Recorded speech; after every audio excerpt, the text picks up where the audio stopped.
Que a graça, a paz, a alegria do nosso Senhor e Salvador Jesus Cristo tome você, sua família, não só hoje, mas em sua jornada, tá bom?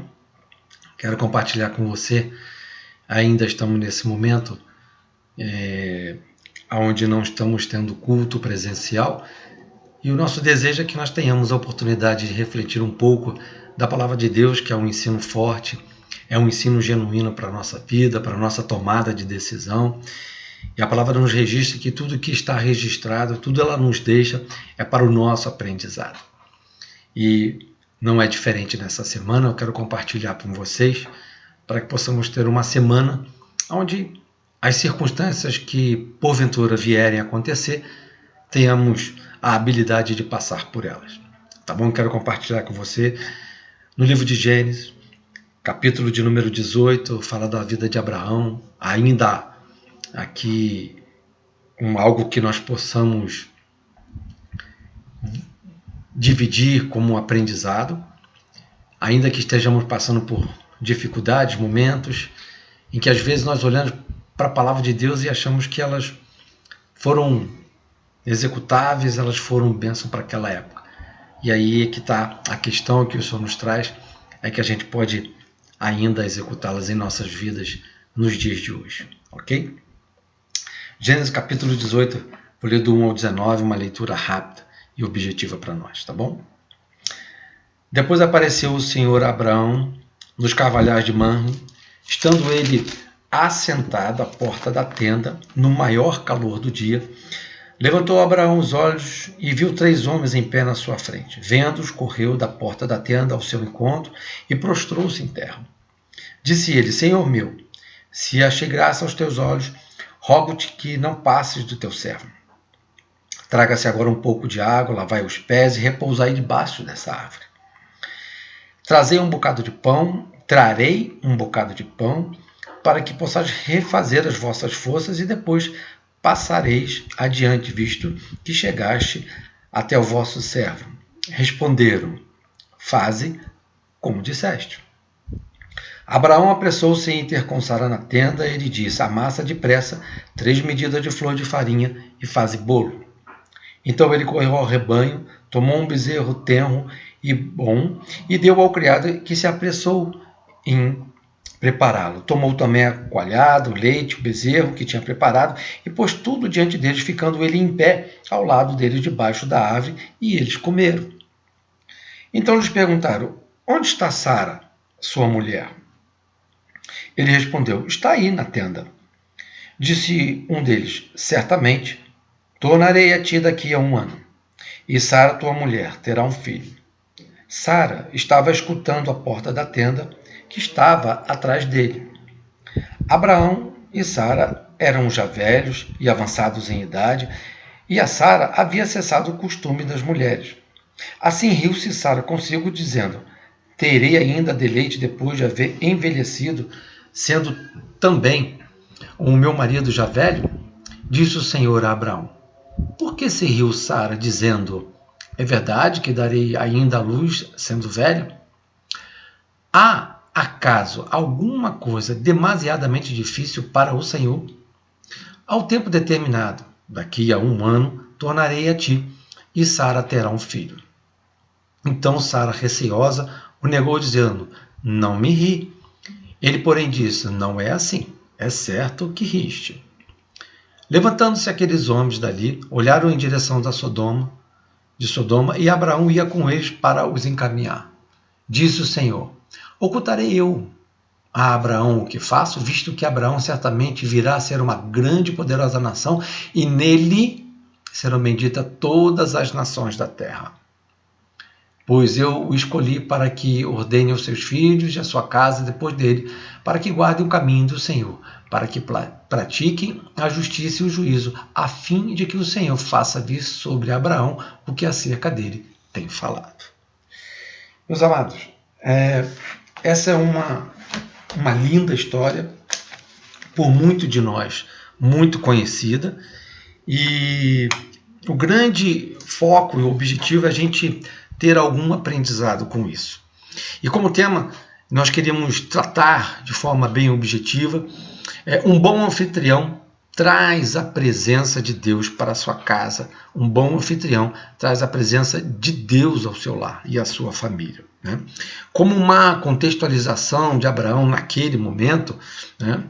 Só voltando um pouco na linha do tempo, Abraão era um homem muito rico, ele vivia junto com toda a sua parentela, e ele vivia em Ur dos Caldeus. Ele recebe uma palavra do Senhor para que ele saia da sua casa, da sua parentela, né? E ele toma essa decisão, pega todos os seus bens, Sara, leva o seu sobrinho Ló e começa a sua jornada em direção à terra que Deus lhe mostraria.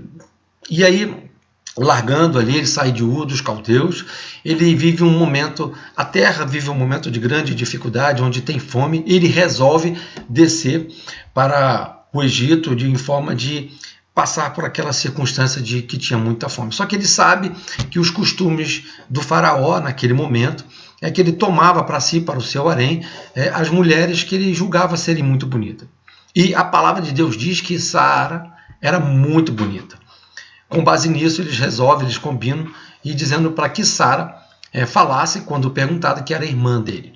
E não diferente daquilo que eles imaginavam, Sara é tomada, vai para Faraó, e com base nisso, Faraó enche de mais riqueza. Embora Abraão fosse muito rico, ele dá, a palavra de Deus diz que ele dá animais, servos, ou seja, acumula Abraão de muitas riquezas, com base nesse contexto. Só que Deus visita ali Faraó, não concorda com aquilo e fere. Faraó então resolve mandar embora Abraão, porque disseste para mim que ela é sua irmã, quando na verdade era sua esposa, e manda Abraão embora. Abraão sai com mais riqueza do que entrou, mas uma riqueza que não era a riqueza que Deus queria que ele acumulasse.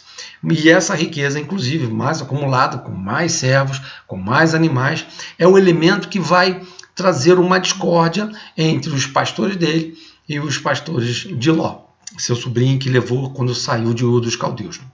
E ali, como líder que ele sempre foi, Abraão, né, ele toma uma decisão e fala: para onde você quer ir? Já que os nossos pastores estão brigando aqui, para onde você deseja ir? E aí Ló olha para as campinas de Jordão e toma a decisão de ir para lá, e ir para onde você foi, eu irei para o outro lado, né? E aí, Abraão vai para o lado oposto, e na sequência há uma guerra entre os 4 reis contra os 5 reis, os reis da Mesopotâmia com os reis da Campina de Jordão, aonde estava Ló, né? E aí os reis da Mesopotâmia ganham essa guerra e levam os espólios, levam as pessoas, tornando todos escravos. Abraão sabe disso, ele reúne os seus 318 homens, mais algumas pessoas, e vão até lá. Além de libertar aqueles que ali estavam, também liberta Ló daquele contexto, né? E aí, nesse contexto, Deus visita novamente Abraão. Lá no capítulo 15, Abraão é visitado pelo Senhor, porque ele está vivendo um momento de uma tristeza pessoal, né? Talvez até por conta dessa guerra, de uma retaliação, alguma coisa que pudesse acontecer, e também porque ele traz à memória as promessas do Senhor. Quando que ele fala: Senhor, da minha casa só tenho Eliezer, eu não tenho filho. O Senhor já tinha prometido um filho para ele. E nesse capítulo 15 o Senhor o visita e faz um renovo novamente com ele, né? Ele traz para ele aquilo que pudesse avivar a memória dele. Nós somos tendenciosos a nos entristecer quando recebemos uma palavra do Senhor, e essa palavra ela vem trazer para nós, em alguns momentos na linha do tempo, quando deveria despertar a esperança de que a cada vivida estamos mais próximos daquilo do que Deus prometeu, ela tem uma tendência de fazer-nos entristecer porque ela ainda não aconteceu. É a forma de olharmos o copo meio cheio ou meio vazio, né? Então, essa é a situação daquele momento. Lá no capítulo 16, passado os 10 anos de quando foi feita essa promessa, Abraão e Sara resolvem dar uma ajuda ao Senhor. Era costume daquela época, quando a mulher era estéril, quando não podia dar filhos, pegava sua serva, entregava ao seu senhor para que ela pudesse ter filho. O Senhor tinha dito a Abraão que daria o filho da promessa. Ele então se deita com Agar, nasce Ismael, e nesse contexto do nascimento de Ismael gera todo um contexto ruim, desconfortável. E aí, irmãos, esse processo onde nós queremos tentar ajudar Deus, quando não conseguimos, e sempre não conseguimos, porque na tentativa de fazer acontecer, né, na linha tênue entre esperar em Deus e agir do modo que tem que agir, no tempo e no modo, na maioria das vezes nós falhamos. E exatamente dessa forma aconteceu. Nasce Ismael, embora o Senhor tenha dado uma palavra de bênção para Agar quando ela vai, e depois ela manda com que ela volte para sua senhora, que abençoaria também as tribos, que nasceria dela as 12 tribos, também de Ismael, mas isso traz desconforto e conflito até os dias atuais.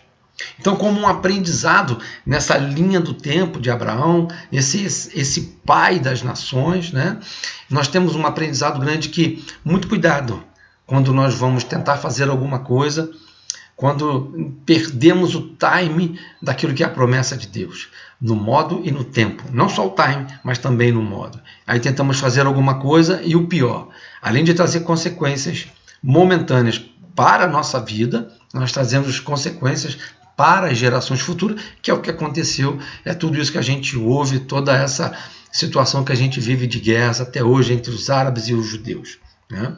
Então, já no capítulo 17, Deus visita novamente Abraão, e aí ele vem, que era Abrão, troca o seu nome para Abraão, troca o nome de Sarai para Saraí, né?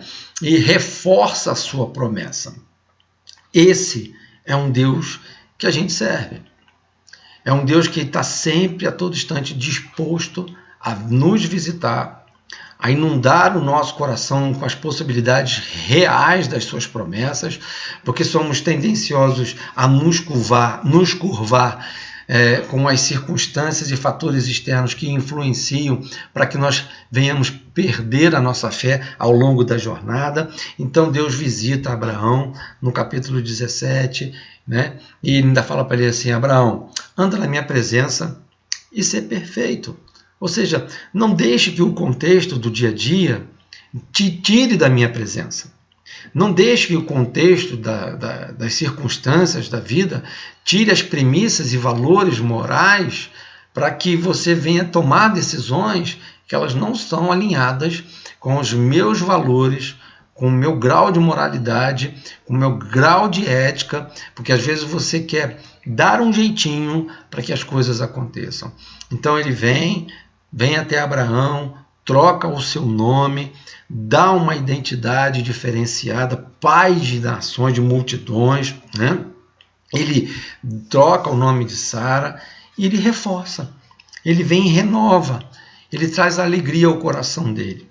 E nesse contexto, nós podemos perceber muito claramente o do desejo do Senhor de abençoar Abraão, até porque ele era uma referência, e é uma referência, em ti serão benditas todas as nações, né? E aí ele fala, anda na minha presença e ser perfeito. Irmão, irmã, meu amado amigo, ande na presença do Senhor e sejamos perfeitos. Existe um discurso mundano que as pessoas falam assim, eu não sou nenhum santo, eu não sou perfeito, mas há uma diretriz de Deus para que nós sejamos. Alcançar a perfeição é um processo. O que não pode é, se eu não sou hoje, mas eu não sou o que era, mas estou além do que já fui e pretendo chegar aonde desejo.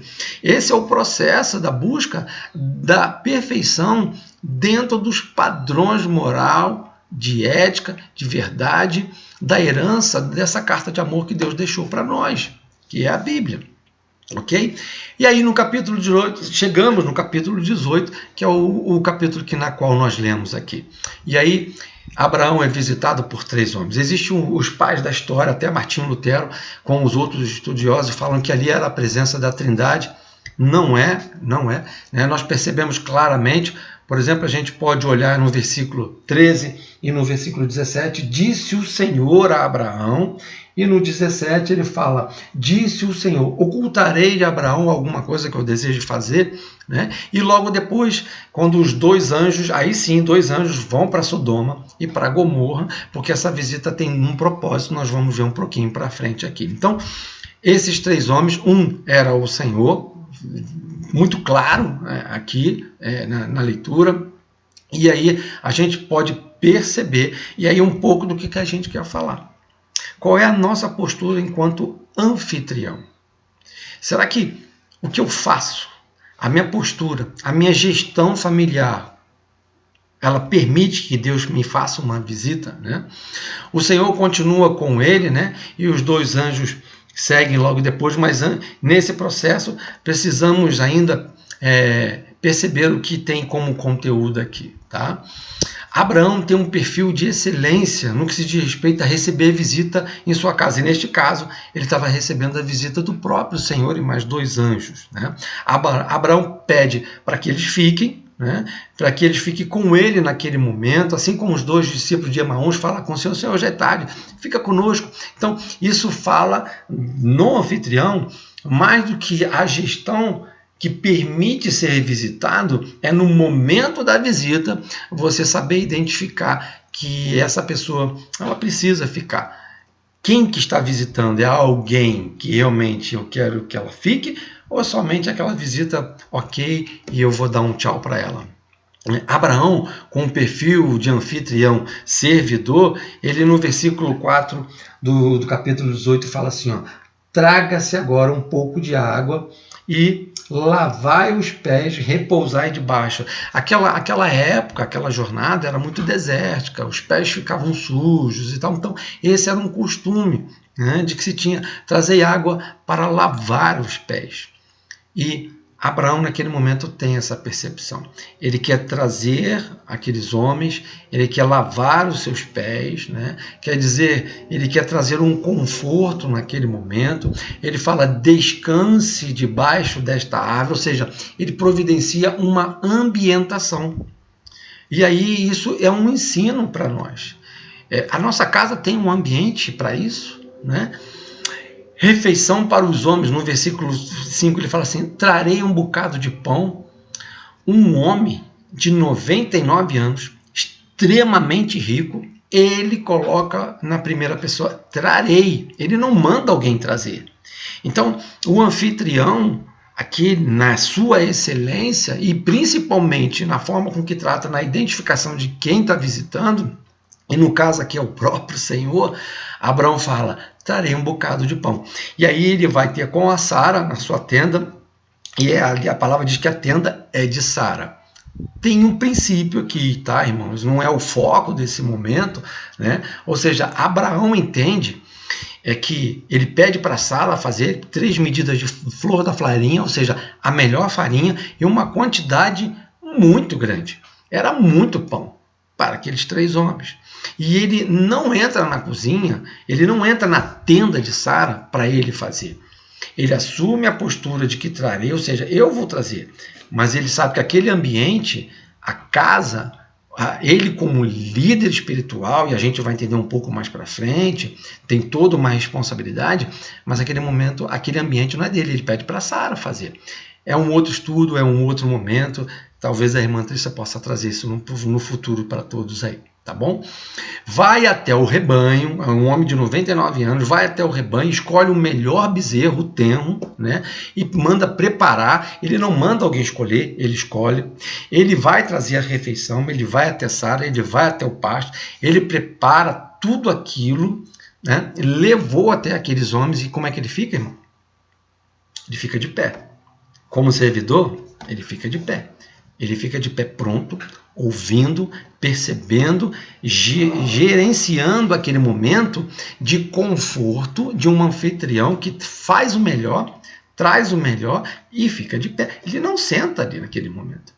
Ele fica de pé, fazendo como se fosse um garçom disponível para toda e qualquer circunstância.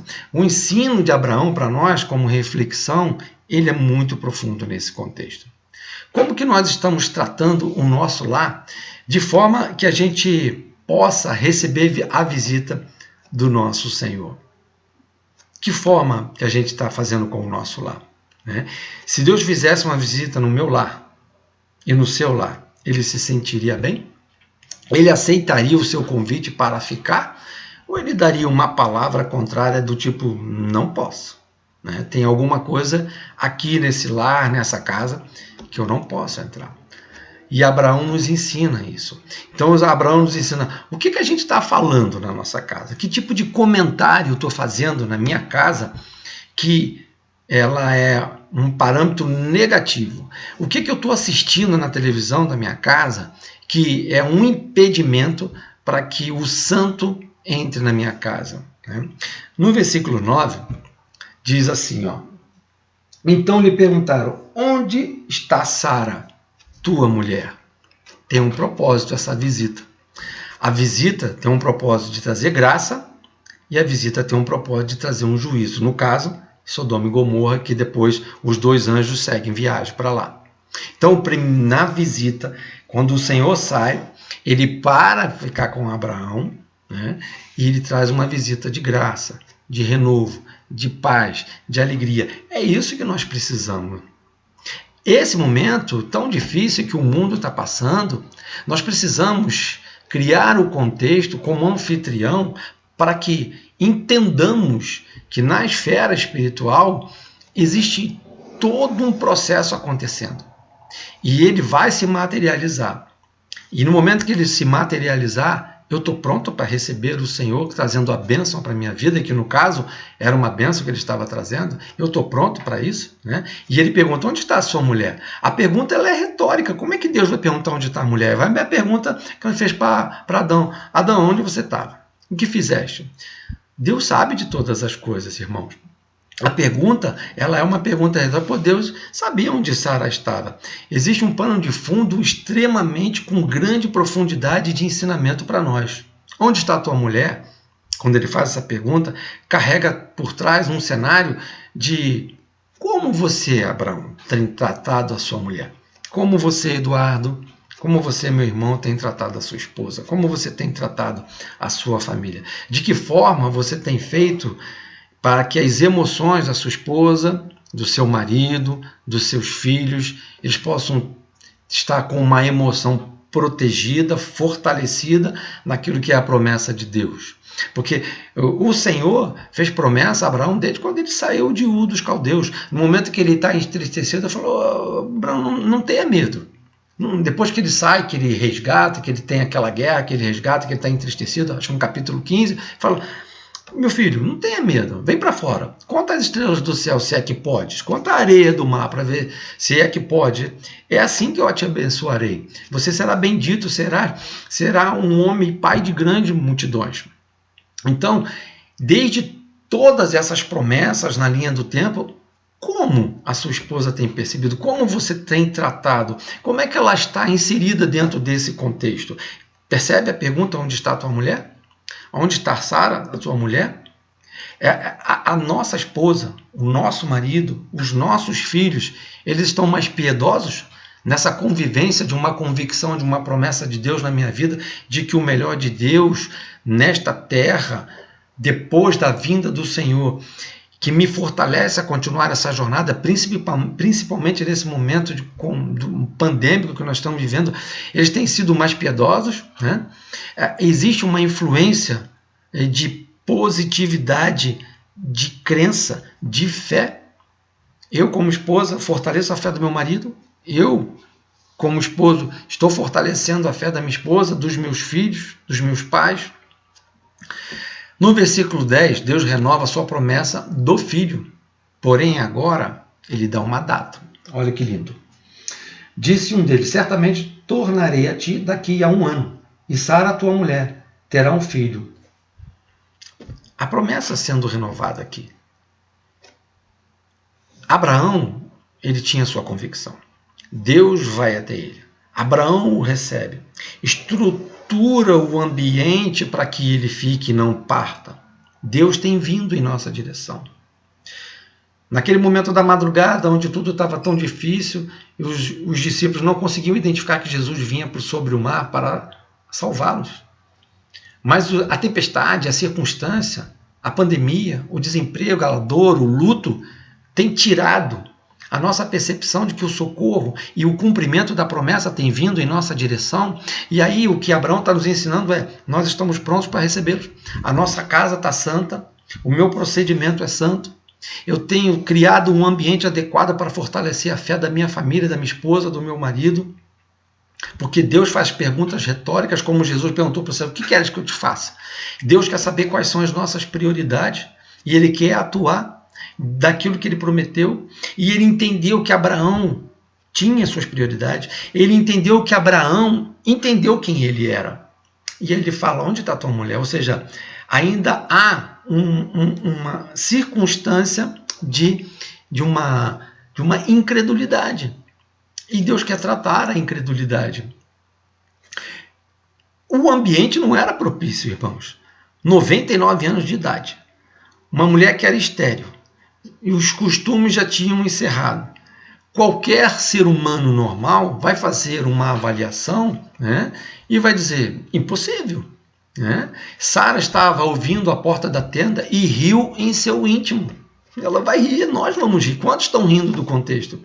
Dar uma palavra hoje dizendo que você vai ser promovido, dar uma palavra que hoje você vai ser curado quando você está com um ente querido há 30 dias no CTI, entubado, de bruço. Dar uma palavra de cura dessa é quase impossível, todo mundo vai rir no seu interior. Essa é a postura do homem com os olhos tocados nesta terra. No versículo 13, Deus, em sua onisciência, onipresença, olha o que ele fala. Disse o Senhor a Abraão: por que se riu Sara, dizendo: é verdade que darei ainda à luz, sendo velha, sendo estéril, e teria ainda nós algum prazer nesse processo, o meu marido também tão velho? Nós estamos rindo no nosso interior.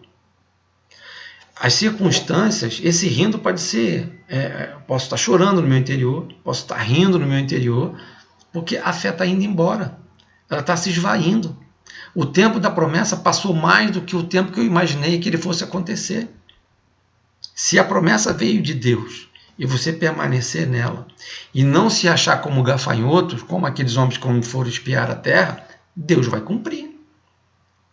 Existe um tempo no processo, existe um modo para o processo. No versículo 14, para nós finalizarmos: há acaso alguma coisa demasiadamente difícil para o Senhor? Meu amado, tem alguma coisa difícil para o Senhor? A proposta dessa palavra hoje é te fortalecer e me fortalecer. Não tem nada difícil para o Senhor. Estaria a mão do Senhor encolhida para abençoar? Não, não está. Deus quer visitar a tua casa. Deus quer visitar a tua família. Deus quer trazer vida nova. Ele deu data. Aquilo que era uma promessa que foi dada, que se passaram muitos anos, agora Deus volta e diz assim: daqui a 1 ano. Eu não sei se é daqui a 1 ano o que Deus te prometeu que vai acontecer, mas até em 1 ano há de se acontecer a bênção, a vida, a prosperidade, o fortalecimento, porque é isso que Deus deseja para nós. Continue firme, continue abençoado na firmeza da fé de que essa jornada está chegando ao fim. E que Deus está vindo. Os 3 homens estão vindo. Reconheça-os. Prepare sua casa. Prepare seu coração. Prepare sua família. Porque a bênção de Deus está chegando. Na minha e na tua vida. Em nome de Jesus. Deus abençoe. Boa semana. Um forte abraço. Fique com Deus. Tchau.